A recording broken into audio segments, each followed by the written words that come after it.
Hey, hey, hey, what is up, everybody? And welcome to another episode of Chris and Amanda's Song Swap Showdown, your weekly musical throwdown. Yes, that's right. If you are here and you are joining us, hopefully you're checking us out live right now as we're broadcasting directly onto your streaming device, your phone, maybe your TV. A lot of people watch YouTube on TV now. Like this guy. That's right. I watch YouTube And on TV all the time. we do as well. Marcus just signed you back up for the YouTube TV because he's got to watch his football games. That's right. We were Yeah, and doing that without for a while, but football season. football season, let's go. In effect, I don't want to talk about my Giants from last night. That was embarrassing. I have no idea what you're saying, but Off, obviously it probably yeah. wasn't good. Oh, no, off to a great start. Off to a great start. So, hey, everybody. So, thanks again for checking in with us. We appreciate you. If you're watching us on YouTube, please hit that subscribe button and the little bell and the like button and reshare button and do all the things so that way you get notified when we go live, which is every Monday at 8:15 a.m. Eastern Standard Time. And, of course, if you're listening to replay anywhere you get podcasts or the audio version of this, hit that follow button so that way, once again, you get notified every time we drop new episodes on the audio feed. If this is your first time here at Song Swap Showdown, well, welcome again. We're so excited that you can hang out with us and that you've chosen to spend a little bit of your precious time with us. How the song How the songs go is. I mean, we do write songs, but, well, you write songs.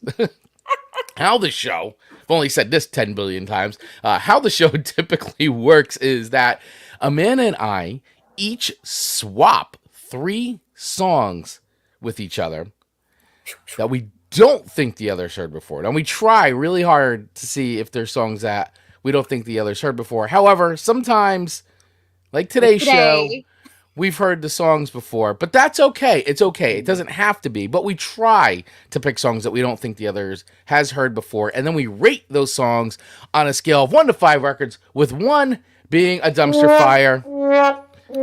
Get it out of here. Out. Never again. And by the way, if you watched our replay, we recently just remixed and reloaded a very first episode of our show, celebrating our 100 episodes of Song Swap Showdown. And on that show, our very first show, Amanda gives a 1 record rating to Kill Switch Engage. I was like, wow, right out of the gate, Amanda's dropping ones. Show 1, you're giving 1 records. And honestly, I think it may have been our only 1 record. I think it's the only one so far, in the 3 seasons. In the 3 seasons. Because, listen, one is tough. So, all right. I could go back and change that. Right. I probably would. I don't think you should. You said what you said. You said what you said. You said what you said. I was a different Amanda. Yeah, I was a different you were. Amanda. You've grown musically. That's okay. We've been on a musical journey together. So we rate these songs on a scale of 1 to 5 records, with 1, of course, being a dumpster fire and 5 being heavenly music to our ears, playing on that eternal playlist of amazing heavenly sounds for the rest of our lives, the eternity playlist. That is right. And how do we figure out the themes of the shows, right? How do we pick songs? Well, man, I used to arbitrarily just pick songs that we thought, once again, that we didn't think the others heard before. However, now we have a wheel of themes that we spin at the end of every single show. And whatever that wheel lands on is what is the theme for today's show. Amanda, what is the theme for today's show? Today's theme is... Dun, dun, dun, it technically came on the wheel as like 7th inning stretch song. Right. So we kind of took the liberty a little bit to just make it more just entirely a baseball-ish theme. Those stadium anthems, all of the things. So listen, we're talking all things baseball, and we are fully aware we're at the beginning, to Chris's point before we started the record button, that we're going into football season. We're here. We're in football season. We are in football season. Week 1 is pretty much in the books, almost. As we're recording this, there's still a Monday night game, but week 1 is 90% in the books. But you know what? The wheel determines what the wheel determines, and it determined this week, today. We are talking about baseball, and so here we are. here we are talking about baseball, which, by the way, it is close to the end of the season. We're going to be, making pennant runs here. It's going into the playoffs of baseball. So we're into that, the early fall, I should say, of the season, late season, early fall, where baseball is wrapping up. So that's all right. And, sporting my New York Mets haven't been very good. The New York Mess, as they're affectionately called, the boys from Queens, have been doing good. Grew up a New York Mets fan. My whole family is actually, we are Mets. Well, I shouldn't say a whole family. I think my sister's become a Yankees fan over the years, but yeah. But New York Mets, New York Rangers, New York Giants. I know it's typically like Yankees, Rangers, Giants. We're sort of the outlier of like Mets. You usually get it's usually Yankees, Rangers, Giants, and then Mets, Devils, Jets. That's how it usually is split around here. But we're the Mets, Rangers, Giants family. So that's us. I think logistically speaking, that is appropriate, and that is what one would expect. Where I think living in Michigan. Yeah, we're expected to be a Detroit Tigers fan. You are, and by the way, the Detroit Tigers. I'm talking about the Detroit Lions. Sorry, I'm thinking about the Detroit Lions. Sorry, the rug sport. Yeah. So same old Lions. Yeah. Well, the Lions won Thursday night. They beat Patty Mahomes and the boys. So hey, Lions may be the team to beat. Lions may be the team to beat. I don't know about that, but there's two things I say that drive Marcus crazy, and we can cue up poor Marcus here after I say these. Okay. First one is I always say # same old Lions, just like that. He's like, Amanda, they're different this year. And I'm like, yeah, but are they? We like to think that our teams are different every year. That. So he gets real angry with me. He goes, you're not a true fan. I go, a true fan can say those things. It's okay. I love them anyway. It's okay. And then the other one is I always go, rolling with my homies. And he's like, stop it. Yeah, you can't be saying that. Although we do say it too, rolling with my homies. It's every time. And because I'm clueless, she goes, rolling with my homies. And I just go, rolling with my homies. So, yeah, I drive him crazy when it's football. Yeah. Well, it is football season, so that means my Sundays are basically taken up for the rest of the year. Although it'll be great once hockey actually starts, because I'm pretty much locked in on hockey and football for the rest. Yeah, oh yeah.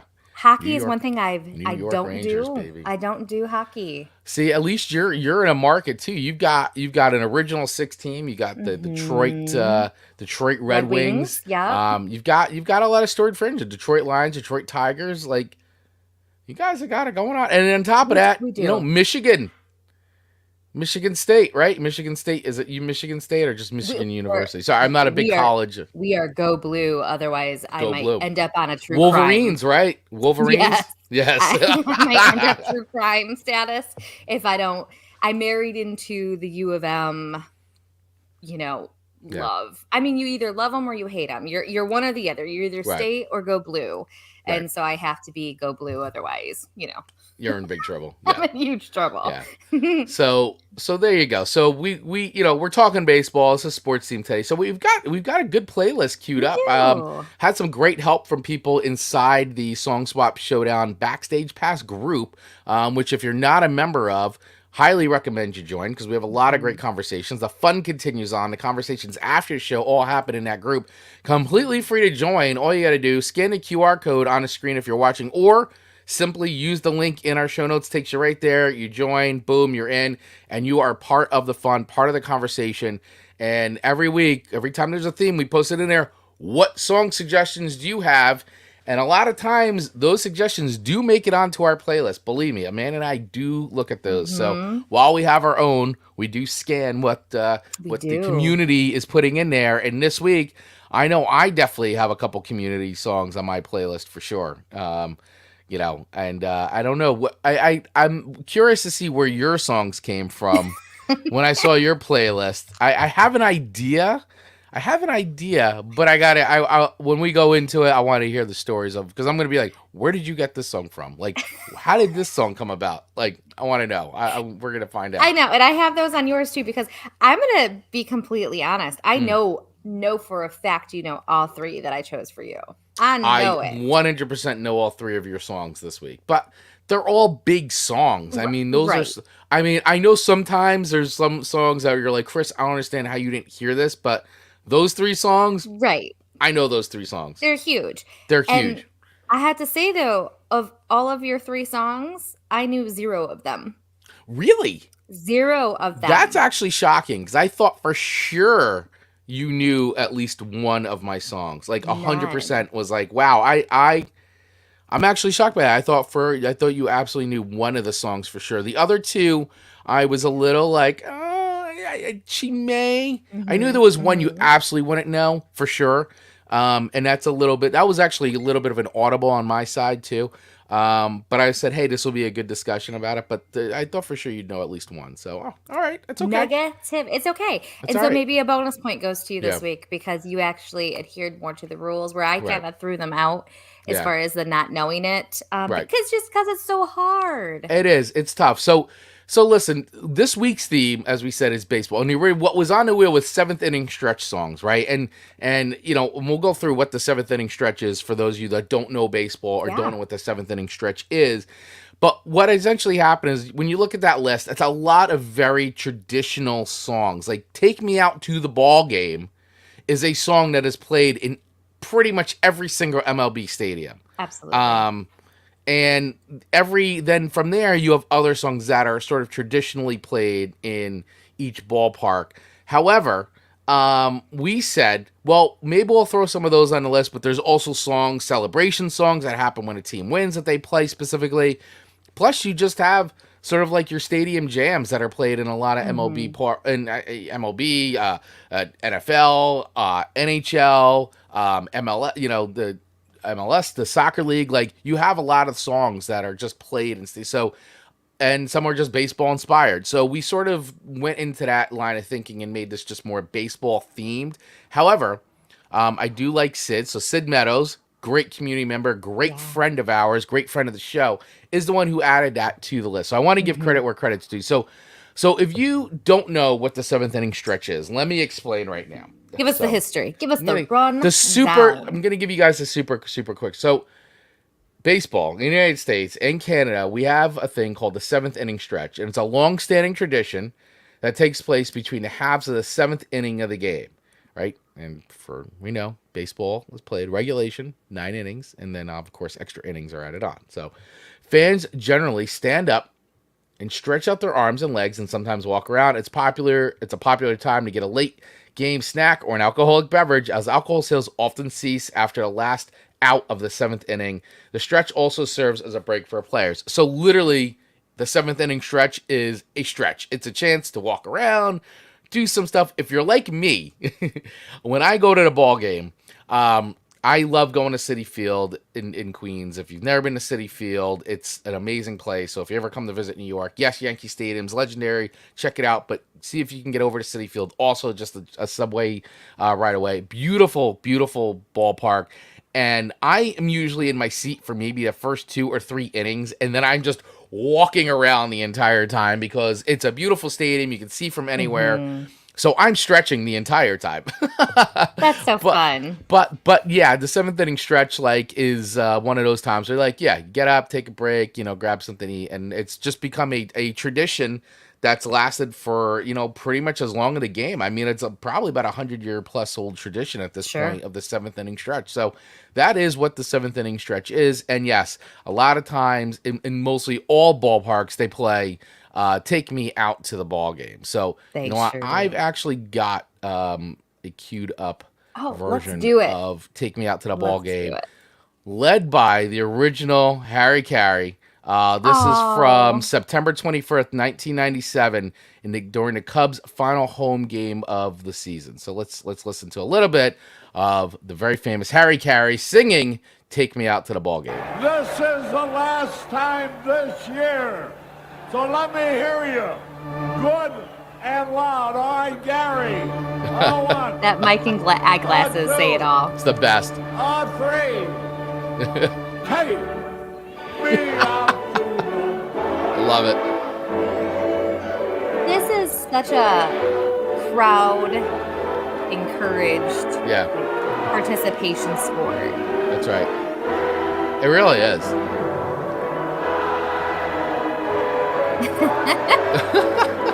Look at him. Root for the It's so wonderful. Root for the Cubbies. By the way, Wrigley Field, man. Jeez.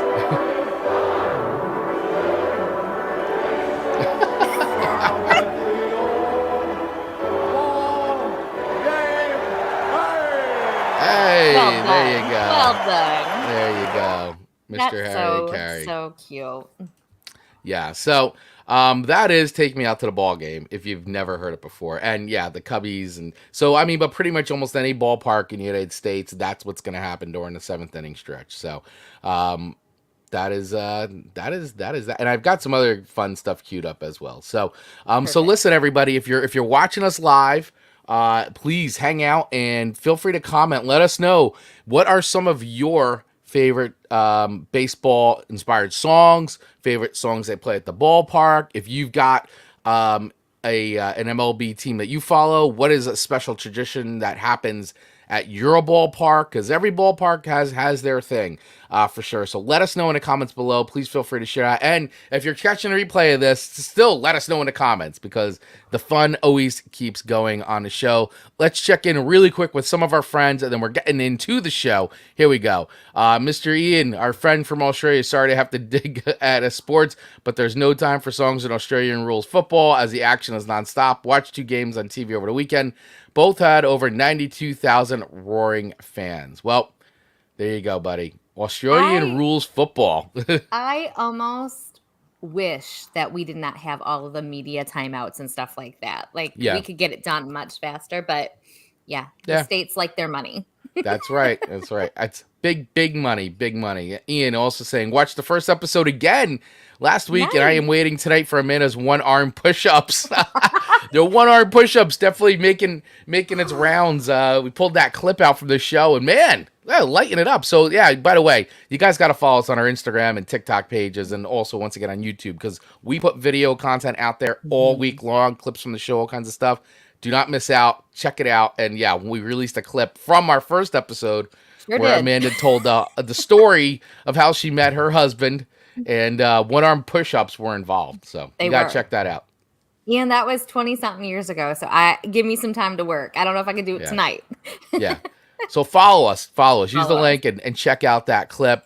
Some other friends checking in. Good morning, Mark Ronick, our great friend of the show. Appreciate you, buddy. Dave Mattingly, Mr. VIP. Good morning, Swappers.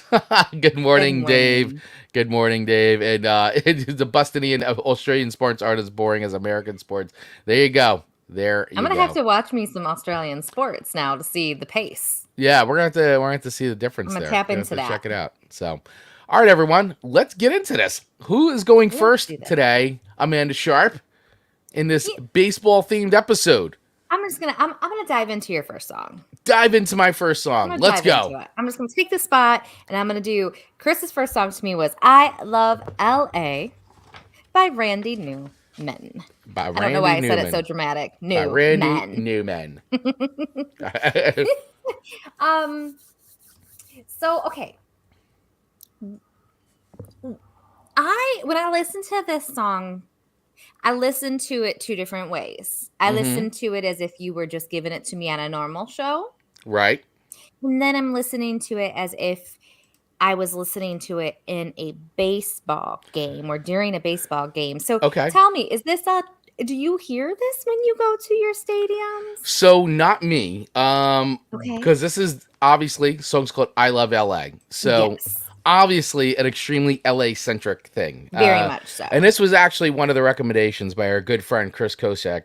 So make sure you check out her podcast as well. She's amazing. She's a community member. She's an amazing ex-MTV VJ, by the way, I might add. So, but yeah, Chris being in LA and a resident of LA put in some great suggestions. I had actually forgotten about this because once again, this isn't a tune that we hear often on the East Coast of things, but they do play this. And so the song is usually played in LA when the home team has scored or won, notably pretty much all the LA teams. So you got the LA Dodgers baseball team, the Los Angeles Lakers, Los Angeles Rams, Los Angeles Kings, the NHL team, and the Los Angeles Galaxy. So this is and probably maybe even now the Chargers are out there too. I don't know. But it's the I Love LA song, so it makes sense that that when a team wins out there, they're going to play this song. So that's where it's now. Obviously, here in the East Coast, you're not hearing I Love LA played in any New York stadium. That is not a thing that happens out here. But I did, I actually forgot about this song. And I remember, though, back when it came out in the day, and watching a music video, which I actually have that queued up because I think it's hilarious watching Randy Newman, be in a music video for LA. It's just great because he just looks like, looks so out of place, but like amazing. I don't know. It's just listening to it again was like, wow, this is take that out of it. It's a fun song. It's a fun ditty. It's an ode, an ode to the city that he loves. And I can see why Los Angeles, would like it at their ballparks. I thought it was it because like the first couple lyrics hit New York City pretty hard. Yeah, they go at New York City. It's a little he's having fun with it. I mean, it's that West Coast versus East Coast thing, It's always a rivalry. And that's why I thought it was very interesting that it ended up on your list. I was like, that's so funny. You're so East Coast when it comes to your sports representation. So I just thought it was interesting. I mean, he also hits on Chicago and other places within the song itself too. Yeah. It was very interesting. I read, and I think I have it right, that they actually reached out to him to do a song for the Olympics. Yeah. And this they came up with, and they were like, I don't know. Yeah, I don't know about this. Yeah. Kind of talking about like homeless people. Yeah, it's a little, yeah, it's funny because it's like, and this is the same guy that wrote "You Got a Friend in Me" from the best song, from a movie ever, Toy Story. What a good song. It's hilarious. But like, Randy Newman, great prolific songwriter, but yeah, he's just kind of like, it's amazing when you go back and watch and read lyrics like this. Like he was just like, yeah, I love the city. I'm gonna poke at other cities. And that Olympic story is kind of funny. It's like, I don't know if this is kind of weird. Hey, but every city has its problems. True. Very true. Every city has its problems. I did think it was a pretty good song. I just was curious how you put it on the why you chose it for the list, just because you're so East Coast. But I appreciated the song. Yeah, I mean, I just thought it would be something a little different to play. I mean, it's like, and once again, is it a song that you'd heard before? Like, that's the other thing is like, and I actually thought this is the one song I thought you may have heard before, just because, it's Randy Newman and all that. I would have thought that this song would have crossed your path at some point. So, and if it had, I just didn't catch on to it, or it didn't, capture me enough for me to remember it. Because I'm sure it's in movies and stuff that I've probably watched. I would be shocked if it wasn't. I didn't dig that deep. So, it's a good song. It's not a bad song. It's a ditty. It is a ditty. Yeah, I didn't love it. It was not my favorite of your three. Okay. And I don't know if you would have guessed that. And you may be surprised what my favorite ends up of your three. So. I will be surprised. At that for sure. But I'll keep that a little secret for a little bit longer. Yeah. So where do I rate? Oh no, we can't see who's saying. Oh yeah, I'm not sure. Yeah, because it's probably in the group. So you're coming in as Facebook user. So let us know who you are so we can P Diddy. Oh, we got to know who you are now. Yeah. Just either put your initials at the bottom or give Facebook permission by clicking that one link, which is in the notes, I believe. But yeah, just if you can just give us your initials or your first name, that'd be great. Yeah, we love at least addressing our attendees to our live show. Yeah. The band Da Vinci's Notebook theorizes that every movie should have a Randy Newman song. So they wrote some Randy Newman style theme songs for The Lord of the Rings and others. That's very interesting. That is. Oh, and he's come. Well, Dave Manning is also coming with. I think I remember I Love LA being in Steve Martin's LA Story. I think you might be right. That would seem appropriate. Appropriate. All right. So where do I rate this song? Where do you rate I Love LA by Randy Newman? I rate this song I'm gonna give it, and maybe people are gonna like hate it, but I'm gonna give it a 3.5. Okay, 3.5. I think that's 3.5. respectable. Listen, it's not for me personally. I put it on the list. It's a baseball song. It's something very specific to the West Coast, The West Coast. which is fine. And I thought it was a pretty good suggestion. And I hadn't heard the song in a long time, and I was like, oh, this is actually a fun song. It is funny. Obviously, yes, it pokes a lot of fun at New York and all that. Yeah. But he got New York, Chicago. He basically hits all the major markets. And shoot, he's even poking fun at LA. Yeah, and so I thought it would be a good one to put on. It is. It's a ditty. It's a little ditty. And you can see why the LA teams have kind of adopted it over the years. So, yeah. All right. So for all you Dodgers fans out there, you're welcome. I put one of your songs on my list. I'm just so angry with the Mets. I'm like, meet the Mets, play like the Meet the Mets song. It's like, get out of here. I'm not in the mood. Oh, yeah, right. It's all right. It's okay. It's all right. Those songs are funny. The old timey baseball songs, they are funny. You got to go back. A lot of them are on Spotify. Most are on YouTube. They are really hilarious. Like how they sort of came about and all that. Like even Take Me Out to the Ball Game's got like an interesting story. Like the people who wrote it had never even like watched baseball. It's like 100-year-old song, and they never even watched baseball. It's like crazy. It's like they didn't even watch their first game. I think till like 20 years after they wrote the song. Like that's nuts. So funny. Well, I mean, I guess if you can't, it wasn't like travel was as easy to go to these things. Yeah. No. Well, I guess These pretty much the yeah. ballpark in your area was it. Or yeah. Did it go back to 100 years? And if you didn't have an organist. When you went to the games by horse and buggy, like where did you sit? Or walked. You sat on bleachers, by these wood bleachers. But did bleachers exist then, or did you of course. Just sit on the Amanda, it's not the Dark Ages. I mean, it was people knew how to build still... things. They knew how to build seats. 100 years just seems like the 1800s. Still, I'm sorry, it's not. That just means we're old. John Pica checking in, our buddy.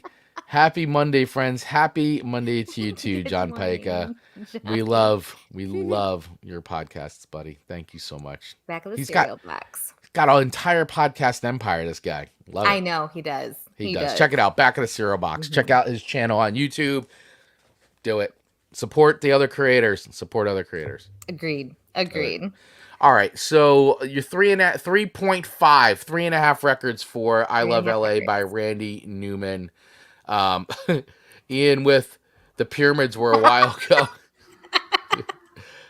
Pine cone seating. No, okay. Well, okay. Let me just kind of when look at the stadiums. Here we go. Into the mind of Amanda. All right, here we go. So when you see stadiums today, I mean, they sit like the University of Michigan sits like over 100,000 butts. Like that's a lot of butts. Yeah, it's huge. Right. So that's kind of what I'm thinking. Like when these baseball games and these football games were being played, I'm like, where did they all sit? Like there were 100,000 people at these games back in the early 1900s, and there wasn't. So when I'm like, where did they sit? It's not that they just didn't have benches. It's like the magnitude of like how high of the benches so everybody could see, like that type of like, that's where my mind goes. Right. I wouldn't have gotten a good seat, and I'm short. I need to be able to see. You need to be able to see. I hear. Well, listen, I have the same problem. I'm 5'4", and I usually always wind up sitting in back of the tallest person in any stadium situation, as well as any concert I go to. No matter where I stand, guaranteed, the giraffe in front of me is going to be right. I'm standing in the back of a giraffe like, every time. Same. And maybe that's why I don't do like concerts and stuff a whole bunch. Tall people from two people who are short. Please be mindful. I get it. You're there too to enjoy it. Yes. Please enjoy it. But just be mindful of some of the vertically challenged folks behind you. I'd even settle for like an arm to be up a little bit so I could see through. Because you could pretty much stand anywhere and have a great view, whereas I cannot. I have to really Same. pick and choose, and I got it, and then I'm there, and then and then all of a sudden somebody undoubtedly is in front of me. So please be mindful of us, please. I put you on my shoulders, brother. Thank you. I appreciate it. I appreciate the love. Yeah. Oh yeah. Bring a ladder to concert, shorties. Like, you know what? I would if I could. I'd bring a little step stool. I would to level it up. But that's very frowned upon in most. Yes. Yeah. It would not be allowed. I'm 6'3". Get a seat in the front or bring a booster. You know what? You're not wrong. We're not allowed to bring. But you're right. Yeah, pay for a front row seat. Well, you're not wrong. But then it's too loud. It's a whole thing. It's a whole thing. It's a whole thing. No, and to Chris's point, he said everyone deserves. Their ticket's just as important as ours. That's right. But give us some armpit space so we can see through. I'll take it. Something. I don't know. All right. Here we go. 32 minutes into the show, we've talked about one song already. It seems to be our trend the last few shows. It is. Hey, so real quick, so Dave Mattingly checked in too with some picks for us, by the way. So I want to get to these up. So Dave was picking my baseball picks for Amanda: Simon and Garfunkel, Mrs. Robinson, John Fogerty's Centerfield, and Meatloaf's Paradise by the Dashboard Light. All great songs. Yeah, that all good. Baseball breakdown in the middle of the song is true musical genius. I agree. All right, Dave's picks for myself: K7, Come Baby Come, Beastie Boys, Paul Revere, which, by the way, they just actually a few blocks down from where I moved my daughter in New York City. They just christened Beastie Boys Corner. Which really? On this past Saturday, I bummed them. Like, I should have been there. Yeah, they just made Beastie Boys Corner in New York. And Stiff Little Fingers, Message. Good picks, Dave. Good picks. Always coming up with good choices. And he's also saying, bring a Papa Moose so you can ride along with John Biker. Papoose. Papoose. The only reason I know what a papoose is because I read Little House on the Prairie. Oh, there you go. Look at you. All right, here we go. Let's get back into getting back into this show, everybody. Rain it in. Song number 2. Song number 2, which is your first song to me, by the way. We haven't even done your first song. No, we're a little behind. Yeah, your first song to me is "Sweet Caroline" by Neil Diamond. Now, listen, this song is one of these songs that I think you really have to be living under a rock or like somewhere deep underground to never have heard this song. Mm-hmm. This is it's a classic. It's been played at every single sporting event I've ever been at. Used to be one of the songs the New York Rangers used. Obviously, the hated rivals of the New York Yankees, the Boston Red Sox, have been using this song for many, many years. It's the 8-time inning staple of the Boston Red Sox. So I know there's going to probably be a lot of Red Sox either lovers or haters out there, depending on which side you're on. But yes, this is a big time song there. And also weddings. This song is probably played at every single wedding I've been to. It is just one of those staple songs. It's a crowd pleaser. It's a crowd pleaser. It's a sing along. I'm a little burnt out on it because I've heard it so much. But does it make it a bad song just because I'm personally burnt out on it? So, a little bit of history about Sweet Caroline, in case you didn't know what Sweet Caroline was about. Do you know what the song's about? Other than Sweet Caroline? I do.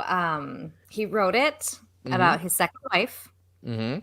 Which her name was, what was her name? Like something with an M. Marcia Murphy. Marsha. And Marcia just didn't have enough syllables, so Caroline became it. Yeah, I thought that was hilarious. He married her in 1969, and they divorced in 95, and he needed a 3-syllable name to fit the melody. Hello, Sweet Marcia. Marcia didn't work. The name Caroline was one he had written down, and it fit the song so perfectly. That's what he used. in one of his books, in a book that was written by David Wild. He wrote in his book, which is called "He Is, I Say: How I Learned to Stop Worrying and Love Neil Diamond." He said Neil Diamond says that "Sweet Caroline" just seemed to come out of the excitement of the moment. More specifically, Diamond's excitement seemed to be focused on a chord in the song's "Touching Hands" section, a relatively unusual A6 chord that he had never played. And even though the song has nothing to do with Boston Red Sox or baseball in New England, it is played at the Red Sox home games in Fenway Park before the Red Sox bat at the 8th inning. Amy Toby, who worked the music at Fenway, first started playing the song in 1997 and is often reported that she played it in honor of a Red Sox employee who named her newborn daughter Caroline. Toby told NPR that she simply liked the song. It caught on with fans, becoming a popular selection between innings. And when Charles Steinberg took over at Red Sox VP in 2002, he championed the song and instituted it as an 8th inning ritual, strategically placed before the Sox come up to bat late in the game, where it has been played ever since.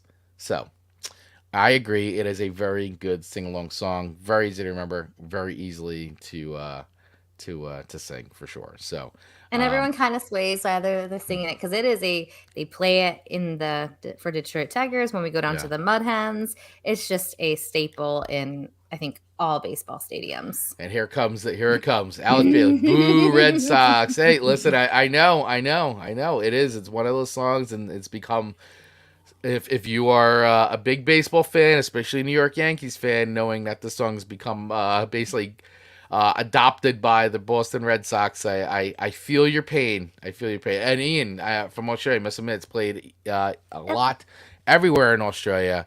That's Dave Mattingly gave his rating, by the way, of this. On a scale of 1 to 5 records, he rates Sweet Caroline as a 6. Dave, I don't disagree. 6. And Alex is saying, I hate the song because of them. Listen, I get it. I know exactly what you're talking about, Alex. I know what you're saying. So, fortunately, like I said, I'm a New York Mets fan, and yes, but I do understand the rivalry, and I know the venom is real because I feel that way towards many of my rivaled teams, especially something that happened last night with the Giants and the Cowboys. He's still recovering. I'm going to be recovering for a while. So anyway, where do I rate Sweet Caroline? So listen, I'm just to a point in myself where I'm just sick of the song. I just feel burnt out on it. It's okay. But it doesn't necessarily, it doesn't make it a bad song. Sure. It is a song. Look, as you can see, it's global, right? We're talking to Ian from Australia on the other side of the world. Knows the song and is very popular. It's a global song. Does that make it a great song? I think that has to account for something. Despite your personal feelings of being attached to certain teams or having had it burnt out, and I get it, Alex. I think that the song still stands on its own. It is a legendary song, but can it go on an eternity playlist? Right? For me, it cannot. For me, I'm going to say it's not on an eternity playlist. So therefore, I don't know if I can give it 5 records from that point of view. However, it is a good song, and it is very memorable. So I'm going to give it just shy of 5 records, because I don't think I can listen to the song for eternity. But it's a good song that deserves merit. So I'm going to give it a 4.5 records. I received that 4.5. Thank you so much. You are welcome. And our best friends, their daughter's name is Caroline. And this song gets sung to her a lot, as you can imagine. I can imagine. And a little fun tidbit is they have 3 kiddos, and the second one's middle name is Marcus. Mm-hmm. Because Marcus said it enough that when he was born, she was just like, okay, it's Marcus. Right. That's his middle name. So now we call all 3 kids, their middle names are all Marcus, even Caroline Marcus, because Marcus is that little bit of bad. Right. And all the kids, so when they're being bad, we go, Caroline Marcus. Caroline Marcus. It's wonderful. That's good. That's fun. So this song is just a sweet song, and that's kind of why I was like, it needs to be on the list. It's on the list? It's on the list. No, I like your explanation of why it's on the list. So thank you for the 4.5. You are welcome for the 4.5. All right, diving into my second song to you, Amanda Sharp. Fire. Fire. No, by Jimi Hendrix. So I'll add that. So Fire by Jimi Hendrix. Okay, what do I think about this song? I had never heard it before. Never. And I was like, why is this on the list? So again, I'm going to ask, why is this on the list? But as I heard it more, I will say before you answer, the let me stand by your fire part where they're constantly like saying that, that is something that I think people appreciate, because that's what gets like, it's like chanted, and people chant things during sporting events. So I was like, okay, I could see maybe this is getting chanted, but tell me why this is on your baseball playlist.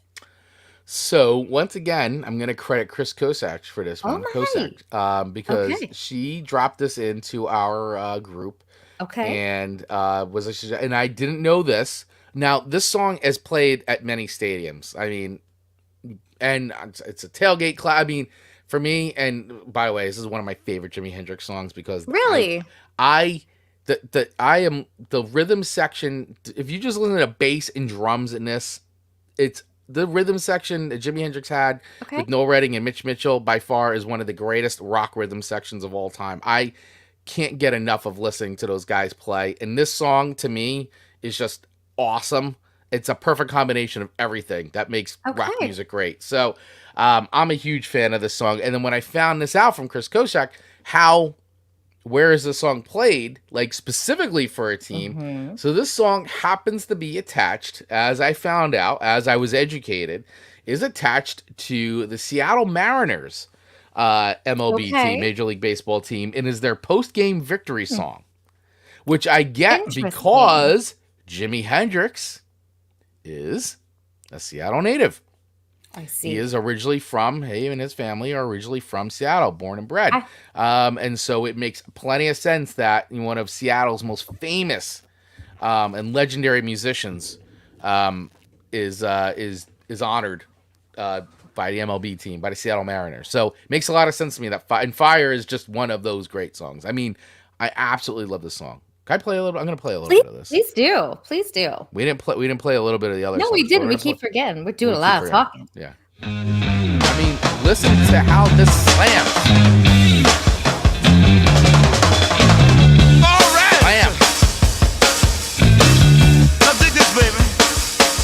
You don't care for me. Get out of here, I don't care about that. This song hits. Hits. I'd like to laugh at. I have only one burning desire. Let me stand next to your fire. Hey, let me stand next to your fire. Absolutely could listen to this song. This song is God tier to me. It's a God tier song. You know what I thought? So I did my little like Google searching about what this meant, and it was written because they went to someone's mom's house and they were freezing cold. Yep. And they were like, "Can I stand by your fire?" Or Jimmy was like, "Can I stand by your fire?" And I'm like, how cute is that? Like, her son's little bandmates are coming over to the house and be like, yeah, we're so cold. She probably made him hot cocoa. Like, it just, my mind as like a mom, I'm like, that is the cutest thing. And then he wrote a song about it. Yeah, which is great, because if you don't know that story, and this is how great of a lyricist Jimi Hendrix was, is that you could not knowing that, you could easily just take this as a love song for a guy who's like really, hot for a girl, and he wants to be by her fire, like she's so hot, she's on fire. I gotta get next to that fire. So, but I love that when you bring it as no, it's about the dog sitting by the fire, and he's like move over Rover and let Jimmy take over. It's like, but like if you don't know that story, you're like, wow, this is. It's a hot song. Jimmy's hot, man. Jimmy, calm down. I know. It's cute. So I appreciated the story about it. Yeah. I thought that was super cute. It makes me laugh that scene ends up this song. Like, I feel like there could have been a lot of different type of sounding songs that would have maybe displayed the warmth of the fire and little Rover getting over a little bit differently than something so like your mind goes to a provocative place hearing the Yes. song. So it was very funny that that's how he chose to write down the words and deliver it. So I thought that was interesting. But I just, that scene of, you know, them by a fire with like at a mom's house, I just thought that was super sweet. So I really do appreciate that song. But isn't my favorite of the three this week. Isn't. And it is not. It is not my favorite of the three, which I'm sure you're going, unbelievable. It is unbelievable, because when you said one of them is my favorite, I was like, this is going to be your favorite. Well, and I do really like this song, and I appreciate it, and it is very catchy. Like it's on a playlist for sure, not just our Songs Pop Show album playlist that we have conveniently placed on Spotify that has every season song right into it, with the latest episode songs at the very top for your convenience. So listen to it; it's a great playlist. But where do I rate this song? Because where do you rate Fire? It's not a 5 for me. It's not a 5 for me. Okay. But I think it's a solid 4. It's a solid 4. I'm going to listen to it, and I'm not going to skip it. You should never skip this song. The rock gods will be so angry with you. Cannot skip a Jimi Hendrix song. So 4.0. that is a sin against man. Understood. Noted. No, but I absolutely just love this song. Jimi Hendrix. It's good. But it just slams, man. It hits. Hey, we got a comment song. agreeing with you. Alex coming in and saying great song. Alex agrees. I agree. He and knows. I had never heard it before. So I'm again so grateful for our show that exposes me to all of this new music. To Jimi Hendrix. There you go. You're welcome, Amanda Sharp. Thank you very much. Thank you very much. All right, so I've got a 3.5 and a 4 on my side, and I've given you a 4.5 for your songs.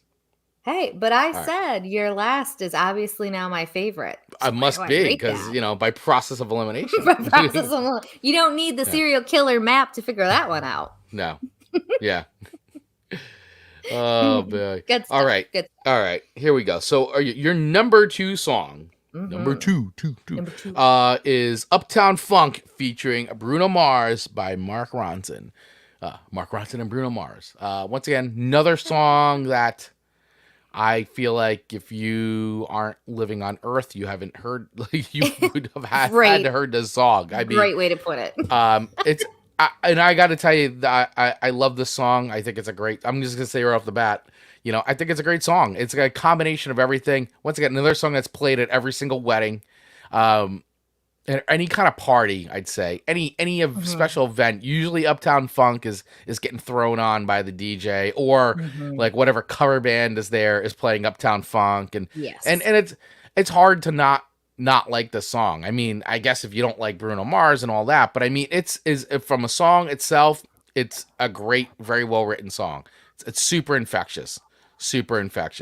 A little history about Uptown Funk, and then I'm gonna ask you, how did this make your playlist? Where's the connection here? Okay. But Uptown Funk was released in 2014 on the album Uptown Special by Mark Ronson, and charted number 1 in the United States and number 1 in the UK. The song originated from a lick that Bruno Mars and his band were playing on tour. As he says, when we hit on that opening line, Michelle Pfeiffer, that white gold, we knew that we had the seed, and this was a really exciting idea. Ronson told Billboard magazine, I pushed myself much more than I have on anything else in the past.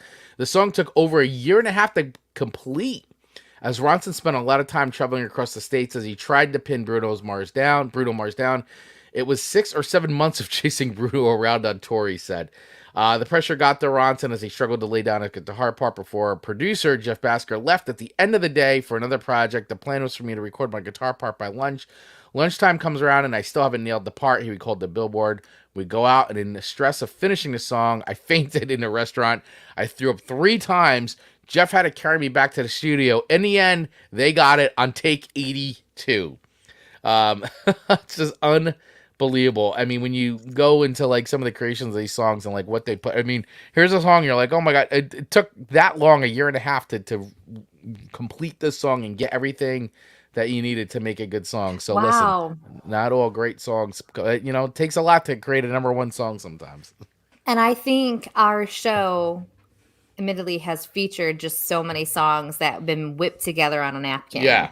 Or by a fire, you know, like Jimi Yeah. Hendrix's Fire, where I think we don't talk as often about the songs that take some time to create. And this one makes sense to me because there's so much element, so much energy. Yeah. A lot of moving pieces. So I did not know that about this song. But it makes sense. But man, you're puking 3 times over a song. I mean, it's worth it if it was a number one. Yeah, well, it's a number one. I mean, and this won Best Male Video at the 2015 MTV Music Video Awards. The song was the best-selling single of 2015 in both the US and UK. And if you watch Super Bowl in 2016, Bruno Mars and Mark Ronson performed the song at the halftime show. Mm-hmm. That was the one that was headlined by Coldplay. Mars and some of his crew did some of the hammer dancing to the song before the yielding to Beyonce, who did a new song, Formation. So, and it also won a Grammy Award for Record of the Year and Pop's Best Pop Duo Group Performance in the 2016 ceremony. So, it also spent a historic 21 weeks in the Hot 100's top 3 of any song. The previous record was held by Santana's Smooth, which was 19 weeks spent. Wow. Yeah. So very, very popular song, obviously. So Amanda, what is your connection to the song with bass in terms of baseball? It's been, so when we go to our baseball games, and it actually, admittedly, like even the football, Go Blue games, it's just one that's played. And so I just think of, when I hear this, I do think of the energy of the in-between, you know, plays type thing. And it's something to just keep you pumped up and excited about being at that sporting event. And so that's just kind of why it's in there. But, you know, I'm gonna admit something. I'm gonna admit something. Okay. You're gonna admit something. I'm gonna admit it. One of my toxic traits, I've got a lot of those. I have a lot of toxic traits. But one I'm not very proud of, yet I can't quite seem to wrap my head around, that when I see him do like his moves to this, I'm like, I could do that. I could do that. And I have tried to do a TikTok because in my head I was like, these are smooth, easy moves. Smooth, Chris easy Baglio, moves? they are not smooth and easy. So in my head I was like, I got this. I got this. Until I watch it back and I'm like, I don't have it at all. It's so terrible. But in my head, I'm like, I can do that. And I still think I can, even though there's video evidence of me not. Well, I think that that would be a great TikTok to say. I got a lot more work to do before I feel like I can. It's so, like, here is where my level of confidence, like the top of the screen. And then when I play it back, like, it's not even like on the bottom. It's like below. The confidence Amanda has about like so many things, including dancing like Bruno Mars, is dumb. Dave's calling you out. Amanda's toxic trait is confidence. Too much. Could there be too much? Toxic confidence. My video evidence indicates yes. It's awful. I just, because when you see him doing like his, like, you know, what he does, it just looks so easy. Do I have to bring up the music video? It's not. I don't think anyone that's listening has ever tried to do the Bruno Marsan dancing. You're talking about the music video? Yeah. Let me see if I can find. Okay, here it is. I mean, could I be a backup dancer for him one day? In my head, I'm like, probably. Reality is like, no. It's so stupid. Reality is like, no. know. We can all recall the skanking incident of 2022, right? Which, by the way, is on our Facebook feed. Yes. Facebook, the YouTubes, the Instagrams, the TikToks. Go check out YouTubes. Amanda skanking. Like, I mean, I could be in a pink blazer. I just like, see, it's not that complicated until you try to like move on a bounce beat. There's a whole. I mean, it's very, you know. But it doesn't look bad until you go to try to move your body in all those ways and you can't. Like, that shouldn't be hard. Well, I mean, it also helps when you have a choreographer. I don't know that a choreographer could even bring me home to this. Were you trying to do the whole? You were trying to do all this? Not maybe. Well, yes. See, I can't even like. His body bends really easy, and mine doesn't.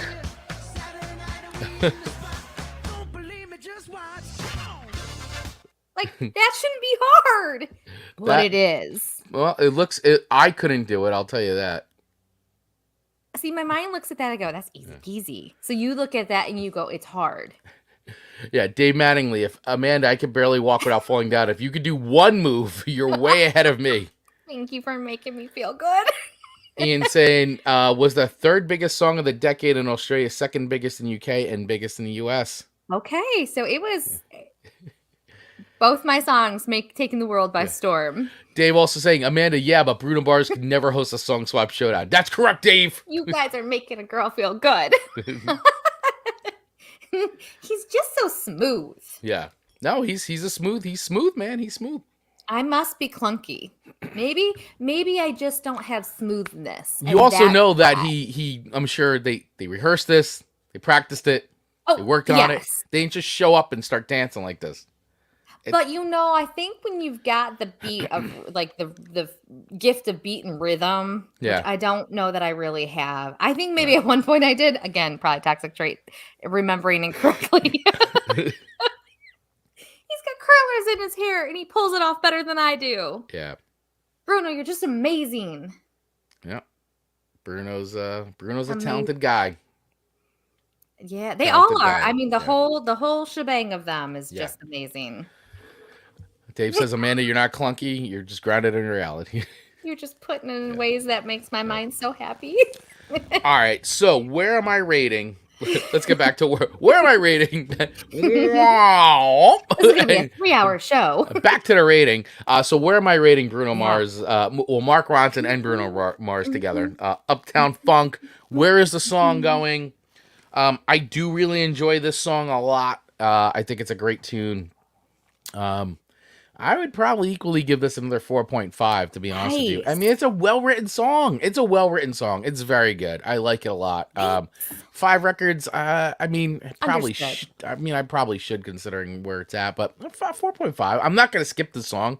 Sure. Not going to skip it. Once again, maybe a little overplayed, but it's a really good song. So, I can't fault it for that. So I'm gonna go with that. Okay, I received that 4.5. Thank you. Thank you. 4.5 records. 4.5 records. All right. Moving on to my third song. Your third and final song to me. Tessie. Third and final song. Tessie by Dropkick Murphys. The Dropkick Murphys. I cannot believe that this is now going to be your favorite song. Well, listen. It's got that Irish jig in it that just had me going. Well, Dropkick Murphys, and I believe I've had Dropkick. I've given you Dropkick Murphys tunes before. Yeah, at least one time. Don't recall the song, but I know at least the one time. You just give me a little Irish jig, and Amanda is like one happy camper. And you are off to the races. And I am off to the races, and I am just like enjoying it. And at first I was like, what? Who is Tessie? And then, it was very clear it was a woman who was like powerful because she was so gorgeous. Am I wrong in thinking that? So, did you read the background about this? No, I should have. I don't. Although full disclosure, I don't like the name Tessie. Well, so just the quick history about this is, once again, and how it's tied to baseball is that, once again, sorry, Alex, sorry, Yankees fans.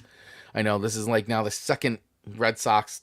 The Red Sox have a lot of songs, man. Well, I don't know. They have so many songs. This is another brander. It's another longtime anthem of the Boston Red Sox, and then obviously Dropkick Murphys being Boston boys. Of course, they're gonna write any chance they could get. I mean, I love the Dropkick Murphys, and of course they're huge Boston Red Sox fans. They've played at Fenway Park a bunch of times. Anyway, so the song, they did a version of it, but the original Tessie was from the 1902 Broadway musical The Silver Slipper. Ooh. The newer song, written in 2004, recounts how the singing of the original Tessie by the Royal Rooters fan club helped the Boston Americans win the first World Series in 1903. The name Tessie itself is a form used of several names, including Esther, Tess, and Teresa, and two forms of Teresa. The original version of Tessie was written by Will R. Anderson and was featured in a Broadway musical, The Silver Slipper, which ran for 160 performances between October 27th, 1902 and March 14th, 1903. The song is about a woman singing to her beloved parakeet, Tessie. So, parakeet. Her beloved parakeet, Amanda, is Tessie. Tessie. The original version. Okay. The original version. Live a long time. Yeah. While a popular tune, the song gained greater notoriety when it was adopted as a rallying cry by the Royal Rooters, a collection of loyal fans led by Michael T. McGreevy, informally known as Nuff Said McGreevy, owner of Third Base Saloon. McGreevy earned a nickname, Nuff Said, due to the way he kept the peace at his bar when he grew frustrated with arguments over the Boston Americans, who would later be renamed the Boston Red Sox, and the Boston Braves, who later moved to Milwaukee and eventually Atlanta. He would pound his hand on the bar and declare, "Nuff said." Boston Mayor John Honey Fritz Fitzgerald, grandfather of President John F. Kennedy, was a member of the Royal Rooters. Nice. Little history, little history lesson here today. I love a good history lesson. Yeah. And my power is flickering, so if I go away, I'm so that. sorry in advance. I did it like 4 times. I'm like, oh gosh. I just saw that. Her beloved parakeet. Yeah, beloved parakeet. That's the original version of the song, which was once again included which was in a play. It was a Broadway musical, Silver Slipper. So it was a song, Tessie, and then it became adopted. I had a dog named Tessa, and she was really mean. Right. So here's how this came about at Boston. Okay. So I want to continue making the making the transition here. Mm-hmm. All right, because this is important to how this became synonymous with baseball, since we're talking baseball. This is true. After the first 4 games of the 1903 World Series, Boston was down 1-3 to the Pittsburgh Pirates. It was a best-of-9 series. 5 wins were needed to win the series. Best of 9. Wow. The Royal Rooters began rallying their team with every song they could think of. Ultimately, Tessie helped win the day. There are stories that the Royal Rooters actually traveled to Pittsburgh and hired a band to play Tessie to annoy the Pirates on their home field. Pittsburgh outfielder Tommy Leach credited at least a part of Boston's failure to win to that damn Tessie song. He continued, it was a real humdinger of a song, but sort of got on your nerves after a while. Boston won Game 5 and went on to win Game 6, 7, and 8 to win the series. The Boston fans remembered Tessie fondly through the years. Burt Mustin, who decades later became a prolific old man actor in movies and television, was still regaling audiences with Tessie stories while in his 90s. The original chorus to Tessie goes, "Tessie, you make me feel so badly. Why don't you turn around? Tessie, you know I love you madly. Babe, my heart weighs about a pound. Don't blame me if I ever doubt you. You know I would live without you. Tessie, you are the only. Fans began inventing their own lyrics to taunt Pittsburgh players, such as, "Honus, why do you hit so badly? Take a back seat and sit down. Honus, at bat, you look so sadly. Hey, why don't you get out of town?" The Rooters stopped singing it in 1918. The Red Sox won the series in 1918, but then endured an 86-year drought before winning again in 2004. The same year, the re-release of Tessie was issued by the Dropkick Murphys. Huh.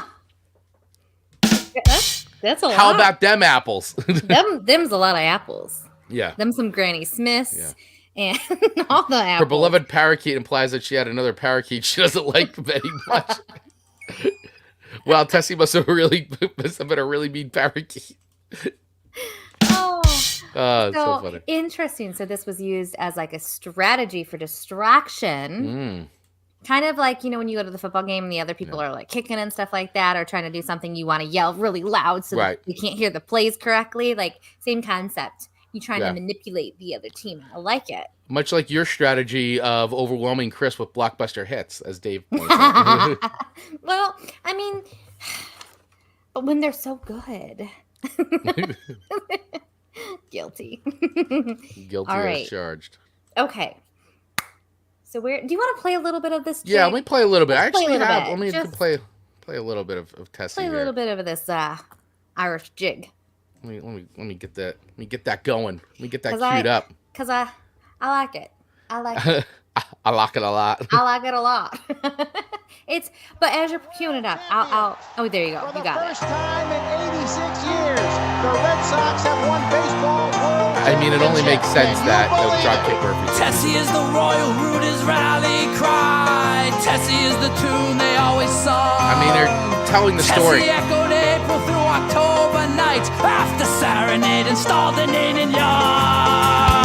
Tessie is a maiden with a sparkling eyes. Tessie is a maiden with a love. She doesn't know the meaning of her side. She's got a comment full of love. I mean, it's a Dropkick Murphys. I don't care what they're singing about. I love them so much. I love this band. And listen, the band we've talked about this in a lot of episodes, especially a Jersey Shore episode. Like, when bands, musicians, artists are from a certain area, they come to love the city, the area they're in. Mm-hmm. They will write lots of songs, and Dropkick Murphys love Boston, and they have written many, many songs, and of course they love their beloved Red Sox, and all the Boston Bruins, all that. So it's like, they've got a lot of great Boston-centric songs, so of course it would make sense that they did this. And I love that they put the history in there and it kind of reworked. It's very cool. I dig it. And I'm sorry, once again, Yankees fans. I like the Dropkick Murphys. I love it. And, I think it's a cool story behind this. I love the baseball, like, myth and lore that goes into this song. So, It's really good. It's really good. Okay, where do I rate this song? Where do you rate this song? Thank you, Dave, by the way. Goodwill Hunting, both liking them apples. How do you like them apples? It's hard to imagine a parakeet song from 1982 musical being so good. The whole thing doesn't even make sense, if we're being honest. I mean, that's the story, and obviously it's in the song. I mean, that's it. It just is one of those things. Most sports, like, things don't... All it takes is for some fan to sort of, like, make a twist on it and start doing it, and it's amazing how it just becomes a thing. Like the Rangers whistle all these years is still a thing. The Pop Van Sucks chant is still a thing. Makes no sense anymore, but they still do it. Yeah, there's a lot of like ritual type stuff in sports and superstitions in sports and stuff. Like Marcus and Owen, they will listen to the same songs on the way up to a game because it's part of the ritual. I 100% get it. It's part of making your team win. Yep.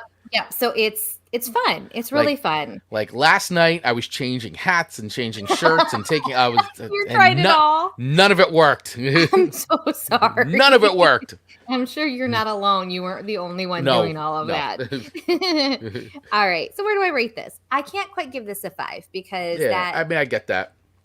But I really dug this one. There was the narration of it. Just there was a little story behind it within the song itself, and intrigue, and just that jig just got me. So I'm gonna give it a 4.8, and I think that is where which is 0.8 higher than your last one of Fire. So I mean I significantly like this more than the rest of your list. Okay. But now that makes me have to do harder math. It does make you have to do harder math. So congratulations. Why did I do that to myself? Why did you do that to yourself? All right. Well, thank you. I liked your rating, and I think the song deserves it. So basically you're saying Tessie. We're basically saying at this point that Tessie is better than Uptown Funk by point You know point what? two Yeah. by point two. Yeah. So Yeah. I mean, Especially for a baseball theme. for baseball. Okay, cool. All right, I dig it. All right, so your final song to me. I'm gonna be wrapping this up. Your final song to me, is "Shake It Off" by Taylor Swift. I was like, are you saying it or am I? No. The suspense. It's I mean, listen, it's Taylor Swift, right? So Yeah. I gotta know from you Mhm. right now, right this second. Wait a second. How did this become a baseball song for you? Where did this make sense for you? So this happens like usually they play it like when the home team does something like not great. Mm-hmm. And so they like play it, especially like around the Mud Hens around here, and it's just like shake it off, it's okay, Yeah. like just shake it off, and we got this. Sometimes we don't, Okay. so it's just a fun like, hey, moves are bad, you just gotta shake it off. Sometimes crap happens, shake it off. I found a really funny video. Okay. I thought this was cute. I wanted to play this. And so this is the Diamond Cutters from the Durham Bulls. Ooh. Doing "Shake It Off," doing a little Ooh. dance they do when they're doing the Diamond Cutters. Dancy do. I thought this. Ooh, Look at these moves. look at them go. Look at sport. So yeah, this is the Diamond Cutters from the Durham Bulls. Look at them go. You know, Isn't that great? This is probably why baseball is my favorite sport, because I feel like, at least around us, the in-betweens have this type of entertainment. Yeah, that's just hilarious. Even you at could the- do You could do this. You could do this dance. They even tip their hat. Oh, I love the hat tips in baseball it's good too. stuff. I think that's so special. And when we go to, I know I've referenced the Mud Hens a handful of times, but they even have like tricycle races during like breaks. Yeah, They have so much fun like the in between is so great. yeah. I mean, the Savannah Bananas, yeah, for sure. You have to watch their videos. There's a great documentary too on them. I think on ESPN, Ooh. 30 for 30 or something on the Savannah Bananas. A great, hilarious. I mean, if you like the Harlem Globetrotters, Yes. that's what the Savannah Bananas are. So they put on a great. I love their merch. I gotta start getting some Savannah Bananas, some merch up in here. So Savannah Bananas, if you are listening to this, Yes. you wanna hook Hook us us up? up. We'll Hook us up. support you. Give out, do some stuff. Yes, we've talked about them, I think, the last 3 shows. You have, yeah, yeah. Oh yeah, all right. So I mean, listen, Taylor Swift. I know there's a little like you Yeah. love her, you hate her, you Mhm. enjoy. Everybody's got their different thing. Ian's saying haven't liked Taylor Swift since our country days. Yeah, it's amazing how she has completely reinvented herself Yes. from just a country star to like just Yep. a pop crossover queen, basically. Yes. Taylor Swift isn't my thing, but I gotta admit, "Shake It Off" is quite catchy. Dave, I get it. Yeah, I'm with you on this. I mean, I think it's hard to. It's just such an incredibly catchy song. I mean, it's one of those songs, right? That it's like people, you put it on, kids like it, adults like it. Another wedding song that gets played. It's played at every sporting event, in the stands. It's a good in between song for sure. Like in between, little plays like that, like you were describing, or mistakes, or the transition. It's one of those tunes, and usually play it and everybody's dancing and all that. So it's a fun ditty. It's a ditty. It is. Taylor Swift, man, she knows how to write them. She really knows how to write them. She's fascinating. I'm not a Swiftie by any stretch of the imagination, but Yeah. I have such an appreciation from where she started, where she is today, and how her hand has been so like heavy in the creating of her empire. I think she's an extremely talented businesswoman, and I just think from a business standpoint, watching her makes sense. Yeah. I mean, they're going to be studying her professional career in colleges Yes. and business schools, music forever and ever. She's very smart. and she's learned a lot. And it's amazing how young that she is and how much she's accomplished at an age already. By the way, fun fact about this song. The phrase "shake it off" shows up 36 times in the song, and mostly in the chorus, and the word "shake" appears 70 times in the lyrics.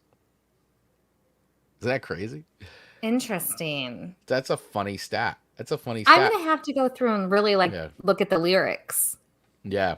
The song, of course, if you don't know, it was inspired on how the country pop princess learned to deal with all the false rumors that circulated since her 2012 Red album. She said, "I've had to learn a pretty tough lesson in the past couple of years that people could say whatever they want about at any time.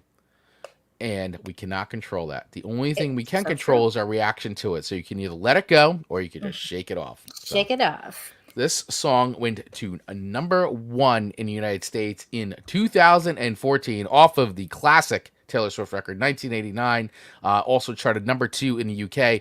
By the way, there is a great version. It's very different, but if you want to hear it, Ryan Adams actually did an entire cover version of this whole record front to back. Really? And he did a version of 1989 and sort of reimagined some of the songs, rearranged them.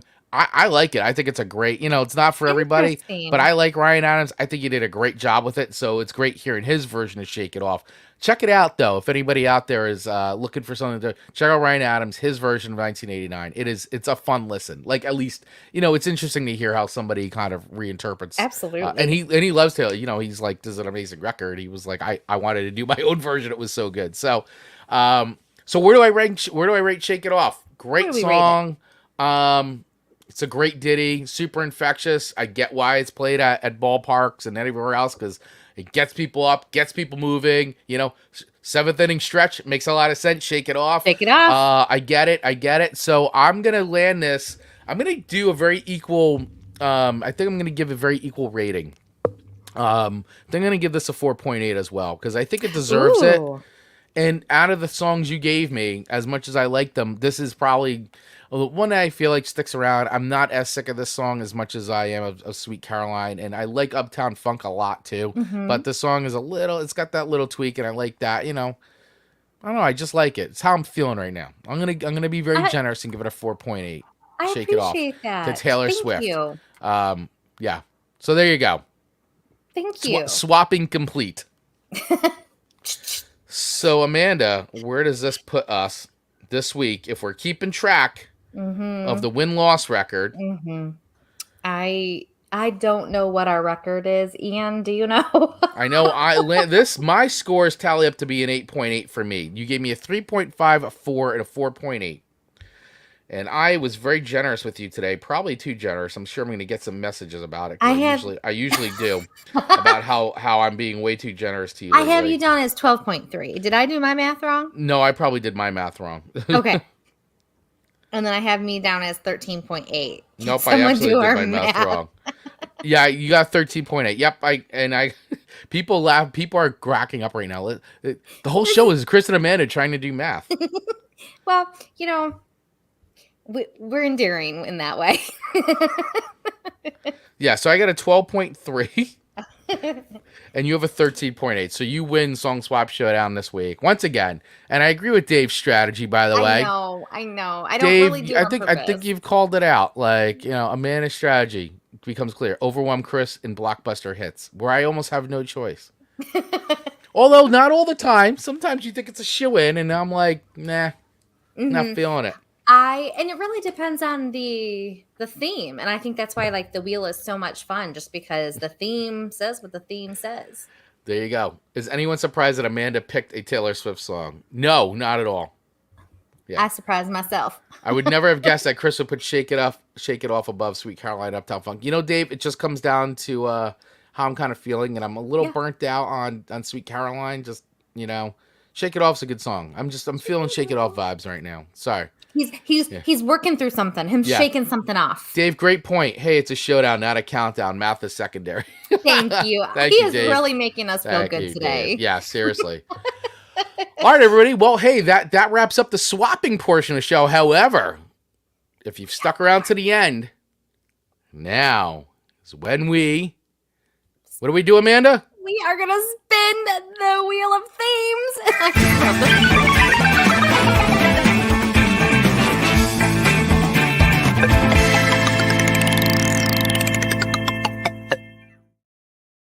All right. Round and round So it goes. happy. Spinning the wheel of these. Amanda's favorite part of the show. It's so ridiculous. How did we live without it for so long? I don't know, but I love spinning the wheel of themes. So listen, once again, if you are new to the show, what we typically do is we spin the wheel of themes here at the end of the show to pick what next week's show theme will be. The wheel of themes is a combination of show ideas put together from our community, from our Song Swap Showdown community. If you want to be part of that, honestly, all you have to do, so easy, is go to our Facebook group, which you can get access to by using the link right now in our show notes, in our bio. Very easy to get to. Join the group. We do have an ongoing chat in there that you can join and drop your suggestions in there to be added to the wheel. And Amanda and I also have some of our show suggestions added to the wheel as well. So, Amanda, are you ready? I am so ready. Are you ready?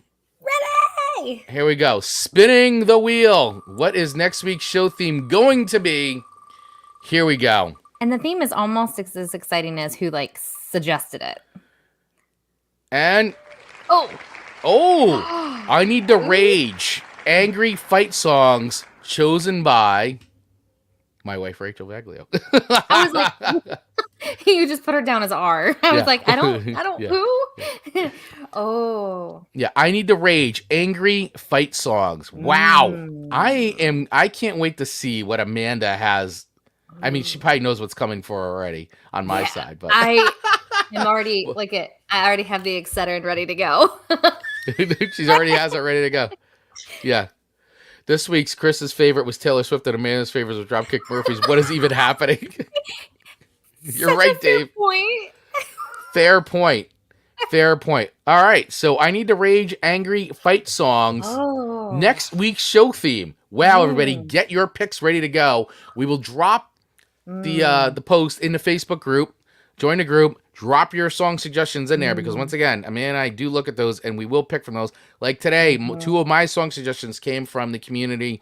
Kudos to Chris Kosek for putting that in the group. So, yeah. And Amanda, listen, love this. I might need a little help on this one. You guys really brought it for me when we were doing New Jersey Shore. I might, because I don't rage a whole lot. You don't rage. Rage Against the Machine. Rage. Yeah, I don't rage. So I might need some help finding some rage songs. So help a girl out.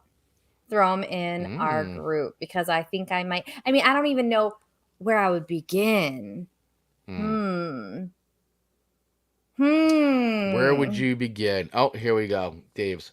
Would this include war songs or is this more one-on-one fight songs? Ooh, I think either sounds good, right? I think either. I mean, if we're talking about raging and we're talking about fight songs, I Need to Rage, which means, I need to go berserk or a fight. I think that would clarify. I think that would qualify. I think that would qualify, Dave. Great question there. Yeah. And we'd love to hear from all of you. Let us know in the comments below if you're checking out the replay of this, if you're on YouTube and all that. Drop it in the comments below. Let us know what your song suggestions are. Or once again, join our Facebook group and join the fun there. You can scan the QR code on the screen or use the link in the notes to join that group. We'd love to have you. We'd love to hear what you got to say. Not only is Dave a VIP by his contribution to our show, thank you so much, Dave, but usually about 15 minutes after our show wraps up, Dave is in our inbox with all of his amazing suggestions for our next show already. It is unbelievable. So this week, I'm really looking forward to that one, Dave, because Amanda needs some help. There you go. There you go. Yeah. I think Amanda's going to need some help, but it's going to be good. It's going to be a fun, very interesting show for sure. So, well, this has been a great show. And Johnny, checking in one more time before we sign off. Anytime I hear Eye of the Tiger versus Survivor, the only thing I see in my mind is Rocky Balboa versus Mr. T. Clubber. Oh, John, fair. Of course. Very fair and extremely. Yes. Anytime I hear that song, it's all I could think about. I mean, that's it, right? Rocky 3 versus Rocky versus Clubber Lang. Great pick there. Ian saying, thanks, Swappers. Great show again. Practice those push-ups. Oh, there you go, Amanda. Practice I'm not going to let you down. down. I'm not going to let you down. You got it. All right, everybody. Well, this has been so much fun today. Thank you all so much for hanging out with us. We do not take it for granted at all that you choose to spend your time with us.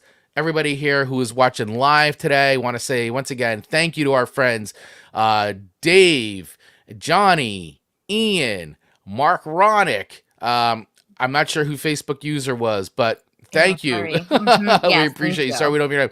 Alex, thank you. And everybody else who was watching live today. We appreciate each and every one of you. And thank you to everybody who's checking out the replay of this, whether you're watching us here on YouTube or you're listening to the audio feed, wherever you get podcasts. We do appreciate you'd spend some time with us.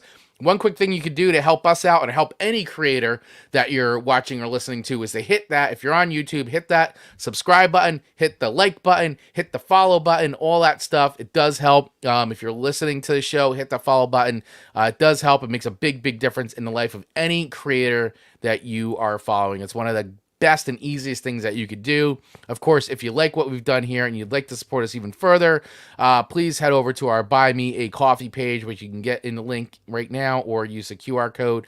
And feel free, let us know. Did you like what we did? Drop us, maybe give us a tip or something like that. That's what, little something. $1. $1. I mean, honestly, $1 for sure. And of course, yeah, we have some memberships in there as well, which have some different fun things attached to them. And also, if you want to check out our merch, head over to our merch store, SongSwapShowdownmerch.com, or just head over to our website at Song Swap Showdown. You can get access to our merch store.